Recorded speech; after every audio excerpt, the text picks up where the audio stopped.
Hello friends, तो अब हमारे पास एक्सरसाइज 1.2 का question number 1, prove that root 5 is irrational.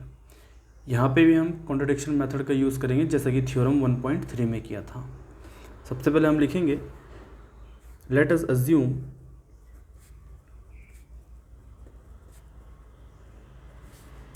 To the contrary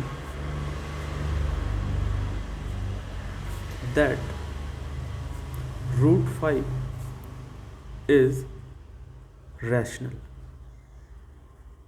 हम ये मान के चलेंगे कॉन्ट्रेरी में, विरोधाभास में, कि रूट 5 एक रैशनल नंबर है, और जब ये रैशनल नंबर है तो इसको हम p/q के फॉर्म में लिख सकते हैं। तो रूट 5 जो है a/b मान लेते हैं, where a and b are को प्राइम।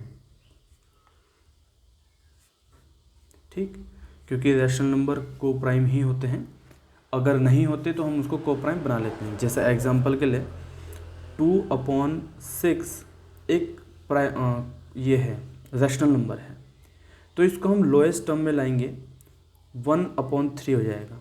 जब ये 1/3 होगा तो इन दोनों के कॉमन फैक्टर ओनली 1 ही होगा, और ऐसे नंबर को हम को प्राइम नंबर बोलते हैं जिनका कॉमन फैक्टर सिर्फ 1 ही हो। यहाँ पे मैं इस b को इस रूट 5 के साथ मल्टीप्लाई कर दूंगा, तो ये कुछ इस तरह से हो जाएगा, root 5b is equal to a। दोनों तरफ स्क्वायर करूँगा मैं, squaring both sides, so root 5b का होल स्क्वायर हो जाएगा is equal to a square हो जाएगा।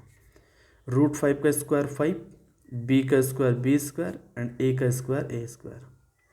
नाउ मैं b स्क्वायर को यहीं रहने दूंगा, इज इक्वल टू इस मल्टीप्लाई 5 को a स्क्वायर के डिवाइड में ले आऊँगा।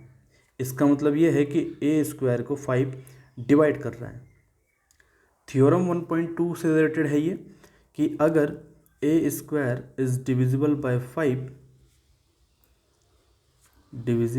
5, so a is also divisible by 5। यह है हमारे पास थ्योरम 1.2, और इसी को हम इक्वेशन 1 मान लेते हैं कि b स्क्वायर जो है a से डिवाइड हो सकता है, कि जो a है वो 5 से डिवाइड, a जो है वो 5 से डिवाइड हो जाता है, मैंने b बोल देता, a जो है 5 से डिवाइड हो सकता है। ये हमारी पहली इक्वेशन है। Now we can write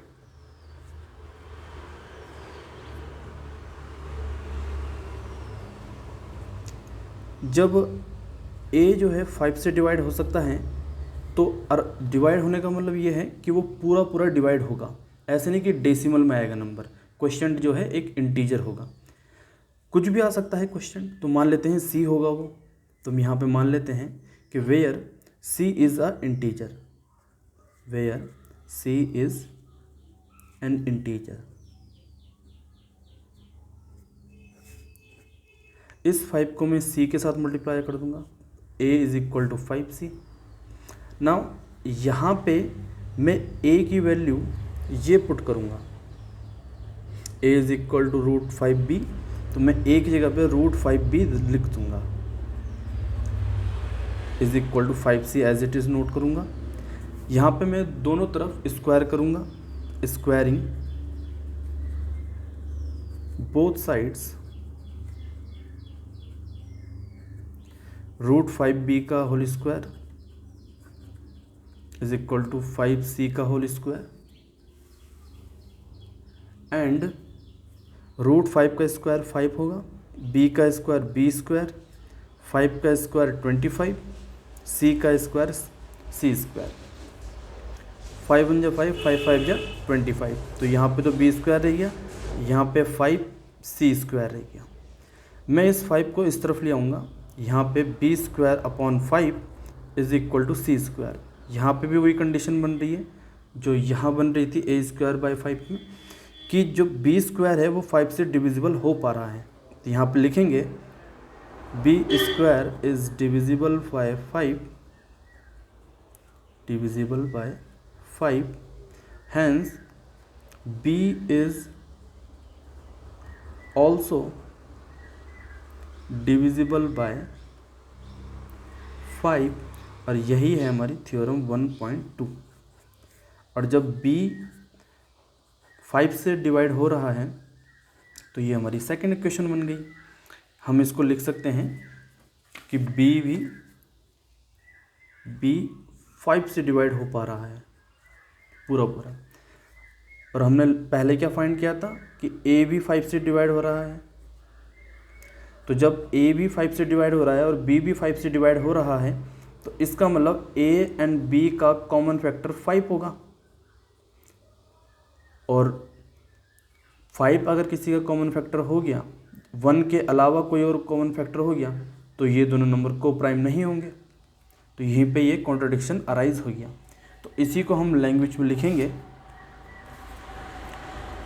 from 1 and 2 a and b have at least 5 as a common factor कि 5 उनका एक कॉमन फैक्टर है। But this contradict the fact that a and b are coprime. a and b are coprime, इसने इस fact को contradict किया। This contradiction, ये विरोधाभास, हैज़ अराइजन तब पैदा हुआ जब हमने इनकरेक्ट या रॉन्ग अजम्पशन की थी कि √5 एक रैशनल नंबर है। Hence we conclude that √5 is irrational. तो क्वेश्चन खत्म।